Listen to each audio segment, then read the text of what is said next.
teach you swimming level 1, which is a great exercise for strengthening around the hips, creating great balance between our deeper gluteal muscles as well as our more superficial, powerful gluteal muscles, the glute max.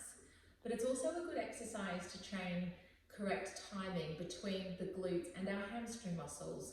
So it's a great exercise for really all of us. We're walkers by nature, so this is a great exercise to begin to teach us how to use our glutes and our hamstrings in walking as we extend at our hip joint. So crucial to all of that is a good solid core position, alignment and engagement, and upon that we build hip extension movement to really target the glutes and the timing between the glutes and the hamstrings. So let's get started. I'm going to start with a bit of a pre-swimming 1 exercise. We're lying on our tummy. It can be a difficult position if we're a little bit limited in our range of movement at the hip joint, or if you've got a lower back, which is a lordotic lower back, which tends to overarch. The lying in the front position can be a bit challenging, so you might want to grab a cushion and have that at the ready to place underneath your tummy if you feel that your back is either starting in an arched position or keeps tending to fall into an uncontrolled arched position. So let's begin. Grab your props if you'd like, and then come to lie onto your tummy for me. And I'm just going to create a little kind of pillow here with my hands, and in a moment I'm going to rest my forehead onto my hands. Now, as a little pre-swimming 1, I'm actually going to tuck my toes under. So let me shuffle up a wee bit so you can just see what I mean by that.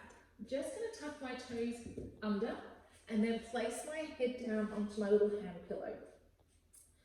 Now we have our hips, knees and feet hip distance apart in a parallel position.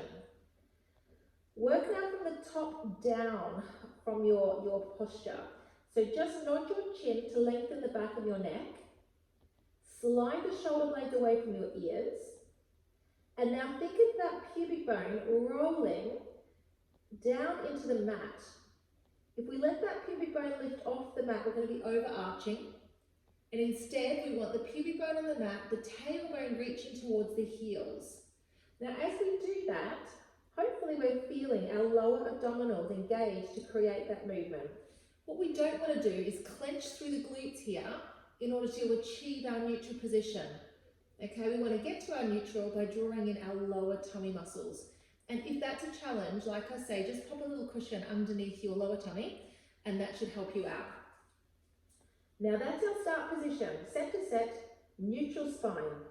Breathing to prepare, and as you breathe out now, you're going to straighten your left knee, press the ball of the left foot further into the floor. You'll feel your leg extend and your knee will come away from the floor. And breathe into lower. We're going to alternate sides. As you exhale, straighten your right knee, send the ball of the foot down into the floor, reach the heel to the wall behind you, and inhale to lower. Keep the center engaged, neutral spine, onto the left leg again. And as you do it this time, pay attention to the gluteal muscles. Can you feel the muscles around the sitting bones starting to work to help create that movement? Straighten the right knee, reach the heel away, press the ball of the foot down into the mat, and lower down. Now this is a gluteal exercise once we're on the move. So if you're finding it hard to feel the glutes, as you straighten your knee, again think of drawing the sitting bones together. And hopefully by doing that, we can feel a little bit more gluteal activation around the back of your hip. Okay, now it is a subtle movement as you can see, but it's always best to start subtle and be accurate with your movement in order to really target the right muscles. We can always build upon strong foundations. I'd like you to do just one more on each leg, keeping a neutral spine. The lower tummy is engaged.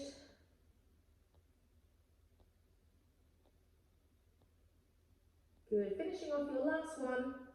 Return your thighs to the mat and have a rest. So that's what I call sort of pre-swimming one, because we're working in a smaller and more constrained range of movement. We're also working in what we call closed chain environment, which makes it easier to control. Swimming level one that we'll progress on to now is an open chain exercise. We're going to be lifting our leg off the floor. It means it's harder for your pelvis and lower back to control. So it's definitely a step up. However, we've built good foundations from the pre-swimming one, so let's give it a go. We're going to start in this almost the same position. You can relax your feet out, so the front of your feet now are on the mat. Head resting on your hand pillow, slide the shoulders down, roll into your neutral position with the abdominals, and just check glutes are still relaxed. Okay, my abs that have drawn me to neutral. Now we're ready to go. Breath in to prepare. As you breathe out, reach your left leg, hover, inhale to lower, and the leg barely has to lift the ground, because again, it's the gluteal activation and the timing between your glutes and your hamstrings which is important, rather than how high you lift your leg. We're alternating. It's a breath out, reach and hover the left leg, inhale, lower, exhale, reach and hover right leg, inhale, lower. Now keep going there and start paying attention to any movement of your pelvis. Okay, so commonly as we lift the leg, the weight of the leg will arch your lower back. If you're feeling that, focus more on center. Again, possibly think of starting with a cushion underneath your tummy. What can also happen, however, is we can feel a side-to-side rocking of the pelvis. If that's the case, make your movement a little bit smaller. You can place your hands underneath the front of the pelvis here, so you can really give yourself feedback of when you start to move, and that's when you stop. Okay, as soon as you feel any unwanted side-to-side rocking, we're just going to hold the range there. Let's do one more on either side.